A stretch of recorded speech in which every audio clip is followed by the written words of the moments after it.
ক্রমেই শক্তিশালী হয়ে উঠছে ক্যারিবীয় অঞ্চলের মৌসুমের প্রথম হারিকেন বেরিল। গভীর নিম্নচাপ থেকে ক্রমে শক্তিশালী রূপ নিয়ে ধেয়ে আসছে ক্যারিবীয় দ্বীপপুঞ্জের দিকে। মার্কিন সংবাদ মাধ্যম বলছে, বেরিল এখন পর্যন্ত আটলান্টিক মহাসাগরে রেকর্ড করা প্রথম এবং জুন মাসে রেকর্ড করা একমাত্র ক্যাটাগরি 4 মাত্রার হারিকেন।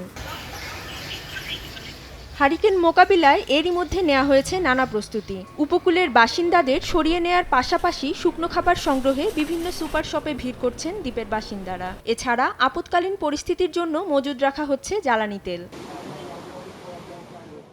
স্থানীয় সময় সোমবার ভোরের মধ্যে ক্যারিবীয় উইন্ডওয়ার্ড দ্বীপপুঞ্জে ভয়াবহ এই হারিকেন তাণ্ডব চালাতে পারে বলে সতর্ক করেছে যুক্তরাষ্ট্রের ন্যাশনাল হারিকেন সেন্টার।